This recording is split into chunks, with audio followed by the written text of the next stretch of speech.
Konnichiwa, genki desu ka? Today, it's going to be a two-part thing. We're going to do some glove reviews, and then we're going to do a full lace replacement on a glove with paracord, which I believe I should have enough in this bag of miscellaneous nonsense to lace it. Just because I want to see if it makes a difference in the way it feels, because I don't like the way it feels right now with the leather. So that's what we're going to do in the next segment. For this segment, though, we are going to talk about some gloves. Some of them, the particular model that I have is discontinued, but just in case you happen to run across them, and you're curious how they are, I can kind of at least try to give you an idea of what they'd be like. Some of them I think are still viable, purchasable, and yeah. So we're going to talk about those ones. So to begin, we will do this one, which this particular model I think is no longer sold by Nakona. The model line still does, because this is their original model line, but they don't use. I don't think they use this logo anymore, which I prefer. It's now this really ugly looking end, but this is their old their old logo. And then obviously on the back, I believe they still use this. I'm not entirely sure, but they've switched to this end thing, and I really don't like it. This is the Nakona Walnut Crunch line of the WB 1275. This is a 12.75 inch glove. So if you're a baseball player,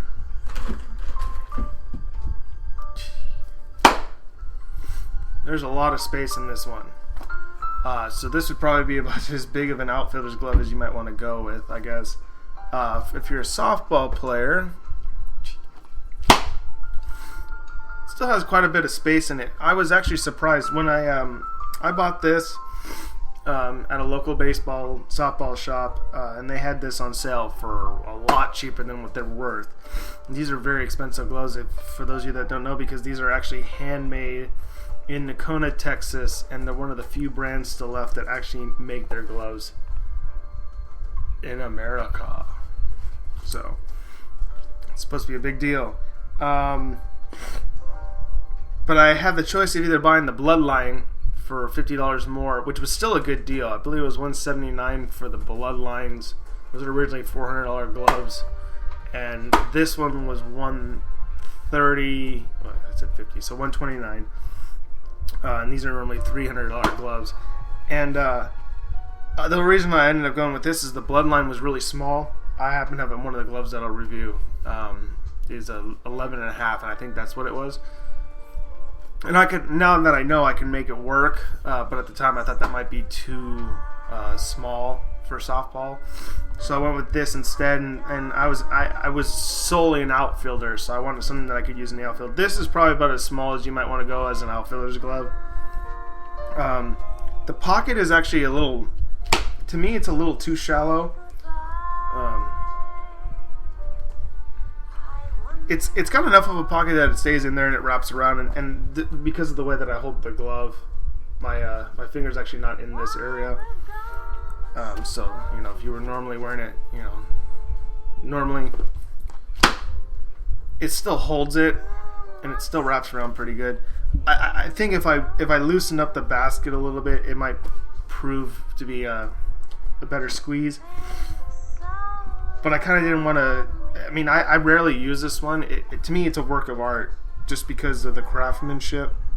And no two gloves are supposed to look alike. The leather will always have these unique little variations because of the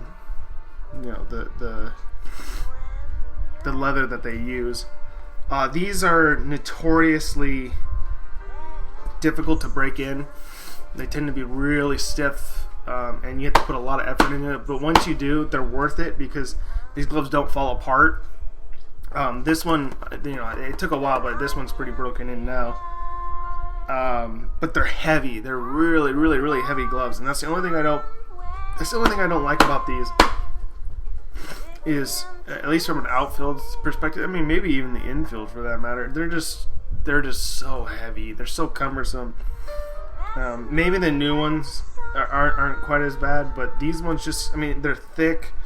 They're not as thick as that A2000 I was working the other day, which I will show in the next one when I'm doing the glove repair. Show you an update on that. But they are, I mean, the padding on every single finger is really thick. The leather is really thick and heavy. So it's well built. It's not gonna, if you buy one of these gloves, it's probably gonna be the only glove you ever need to buy. So in a way, it's a good investment, and you can find them. Occasionally, you can find them for cheap. If you look on eBay, the old Nakonas are still going for over 100. I mean, you rarely find a Nakona for under $100 unless it's got some serious damage issues, which I've seen and thought about maybe buying just so I could repair them. But for the most part, these are lifetime investments, and they will stick with you, and you can pass them on to your own kids and so on and so forth.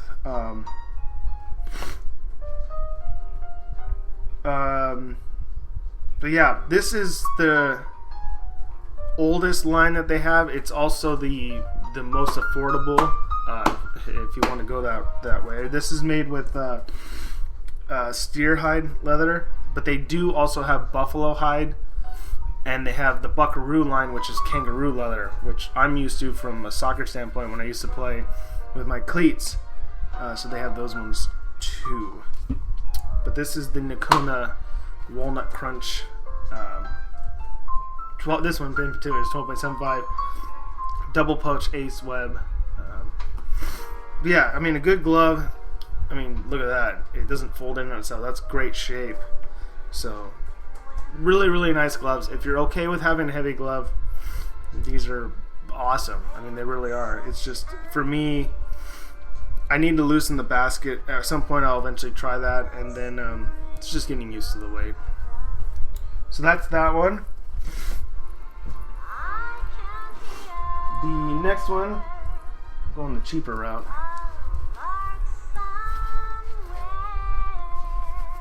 I don't like wearing my glove that way, but I might as well show it that way, so the finger in there. This is the Mizuno Premier 12.5 inch, the GPM 1253.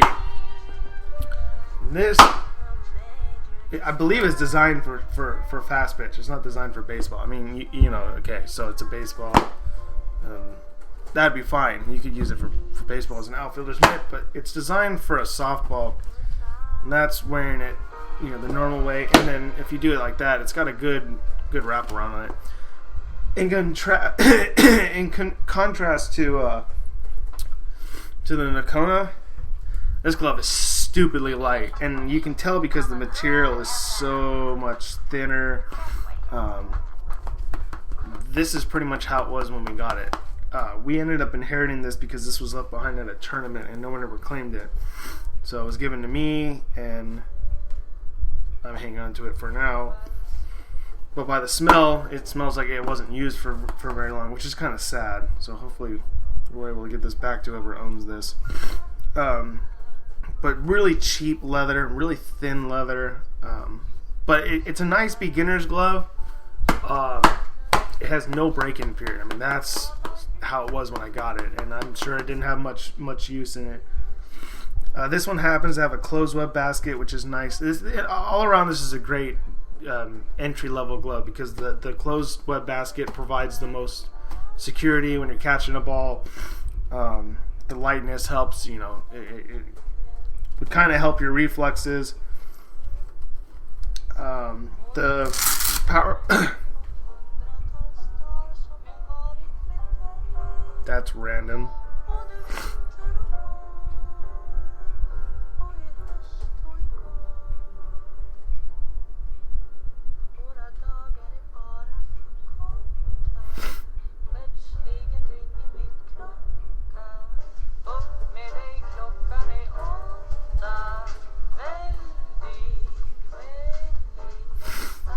That's either Portuguese, I don't think it's Spanish. That's either Portuguese or it's Italian or it's French. But I'm pretty certain this is Portuguese, and this is a Japanese radio station. That's really interesting. But anyways, this is the power lock, Mizuno's power lock technology. It goes like that. So this is great for people with small hands. You know, it's universal. So you can kind of get an idea of what size you would need. I mean, other than that, it's pretty unremarkable. There's no crazy things that stand out. The mesh, there's mesh gussets here and then here, which help kind of for breathability, but they also aid in the closing. So again, this is a glove that if you're just getting into softball or baseball or whatever, and you need a larger glove for baseball or just a good sized glove for a girl in fast pitch, these are great entry level gloves. I believe they're pretty cheap too, and there's no break in time, so it's game ready right out of the wrapper or right out of the package or whatever. So that's the Mizuno Premier GPM 1253. Okay, that's that one. Next, sticking with Mizuno, this is one of my special gloves. This is the one that I bought when I was starting to really get into slow pitch. I got into slow pitch about 3 years ago. I grew up a fast pitch fan because my sister played. I coached at my local high school, and the glove that I used to use, I just kind of wanted to put that one to rest. It had been used for like 10 years, and I wanted to get something a little bit lighter, a little bit more universal. So this one is the Mizuno MVP Prime limited edition, special edition, 12.75 inch. This is the GMVP 1277 PSE2. In my opinion, the 1275 is probably the most universal size you can use in slow pitch and I guess in fast pitch. I guess that could work in fast pitch too, but in slow pitch, this is great because I can use this for the infield and it'll still work in the outfield. And originally, this is designed for a baseball. I mean, this has got like way too much space in it now because this basket used to be like that tight. I relaced it with paracord. It made the basket pretty deep. So now when I catch a softball, it fits inside there. So it makes it kind of not as good to use in the infield. The only reason I hesitate sometimes using in the infield is because with this modified trapeze pattern, this is when you go to grab a ball, sometimes you might slide your hand, your fingers through there, and you can end up in a really bad situation. But I normally don't have that issue. At least not lately. And the paracord I use, these multicolored ones tend to be stiffer, so they tend to keep their shape better. So I normally am just able to grab it and then pull it out. These usually run in the 160 range on the high end. I got this one for $80 at the same baseball shop that softball shop that I mentioned. Very, very, very light gloves. Very light gloves. The leather's pretty soft. I mean, I didn't have to do a whole lot of breaking in to get it like this. As far as I remember, I mean, these came pretty much ready to go. But I have seen some of these MVPs that are stiff, so just be aware. Some of them will be stiff and some of them will not. This one really wasn't that stiff. I like that it's a double pattern on the palm, so there's a little extra support there. And yeah, I mean, if you're comfortable with the modified trapeze, this is cool. But they do come in other patterns. They come in the iWeb. There's closed web. So there's various kinds, and you can still buy. I believe you can still buy this line. I believe it's not discontinued yet. And they come in a whole range of colors. I've seen like forest green, like what my college was. This one, they come in blue or like navy blue, red. So there's a lot of colors to choose from. And they're a good mid-range level glove. So if you're looking for something a little more higher end, you're familiar with the sport and you want something with some quality, but you want to pay the high end like what that Nakona was, these are a good kind of midway point.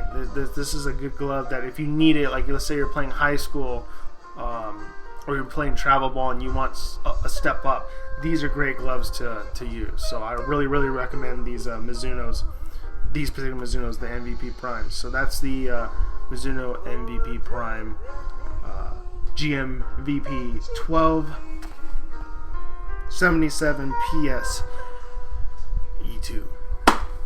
Okay, so next, so I'm not going to review this one because you cannot buy this anymore. This is an old glove, but this is SSK. This is the brand that I trust the most, and I love Mizuno because I grew up with Mizuno. My idol Ichiro Suzuki uses Mizuno, but I've always liked SSK because it's not as well known. It's well known in Japan. It's starting to be well known again in the States with guys like Javier Baez, Pablo Sandoval, and Sergio Romo, along with much other ones. Robinson Cano also uses them. But it's traditionally it's a popular Japanese brand. It kind of competes alongside Mizuno. But back in the day, they did this technology, and that's the reason why I wanted to show you this, called the catching point. And so they did this dimple effect, so it's supposed to be designed so that way you can catch something and it kind of holds it in place. Even though, this one in particular really holds a softball well. This is a 13.5-inch glove, I believe. But it's designed to make it so that way it kind of sticks in the glove a little bit better.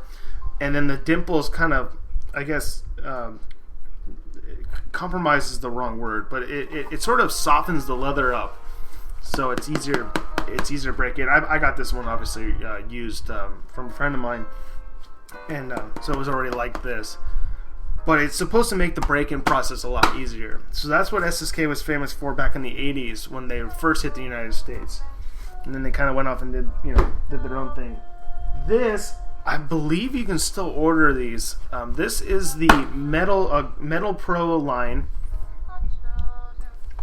and this is actually SSK's fast pitch specific line. This is actually designed for fast pitch. Obviously, you could use it for baseball.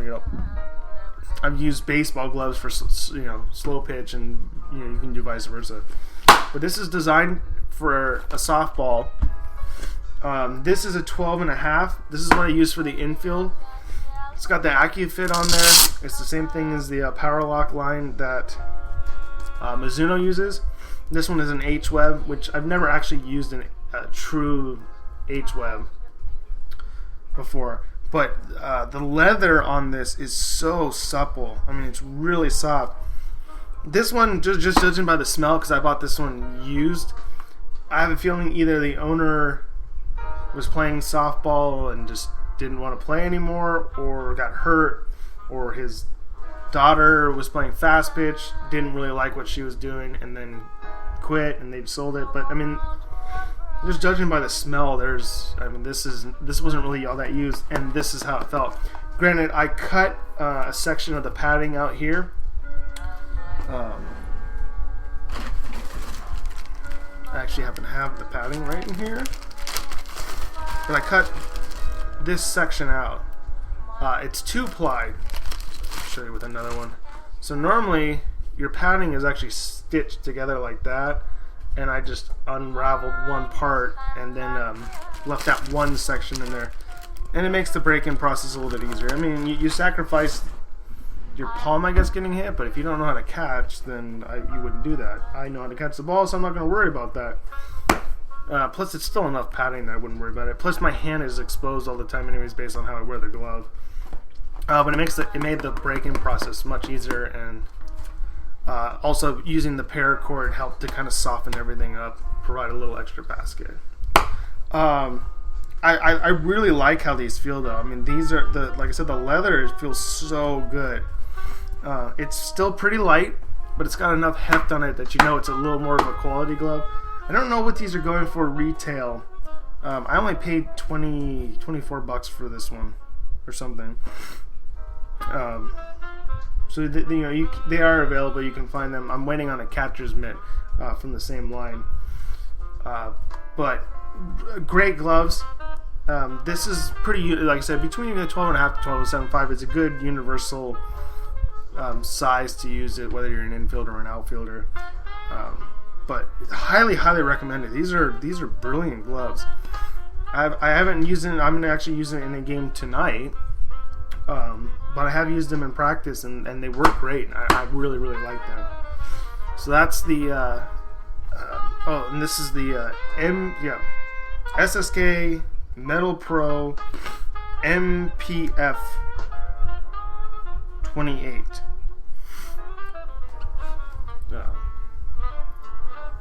12.5 inch. And lastly, while this particular one is not available anymore, you can still buy this particular series. These are the MVP. It's really hard to see, but this is the MVP Pro Limited line. And these are about as top of the line as it gets from Mizuno. I got a great deal on these, but that's because I had to do some stitch work there, some stitch work right in there, some stitch work up in there. This glove was in really bad shape when I got it, and it's the binding is starting to go. But all in all, it's still a really good glove. It's designed more for baseball. I would have no problem with baseball. I was using it for softball, and it doesn't close all the way on it. I used to actually come pretty close when I had paracord on it, and then I switched back over to leather because I was trying to not overly use this one, because these are very expensive gloves when they're brand new. They usually run between $500 to $600, so these are not cheap. I didn't really want to ruin it, but it does hold a softball, and it's shallow enough that it's easy for me to grab. The size, I mean, it's an 11.5, so it's a little small to be used for softball, but I mean, if you're got good footwork in the infield and you can get yourself in front of it, I mean, all you're really using this for is to cradle the ball in, so that way you can get rid of it. And I like that it's got a really shallow pocket, so you can pop it out. They're not as thick as the A2000s. I did not realize how thick that thumb is. It's still pretty rigid, but it's nowhere near the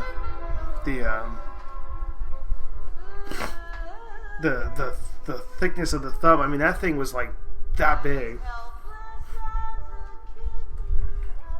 This is I've never had a one-piece pocket before. This is a one-piece pocket. I really like them, actually.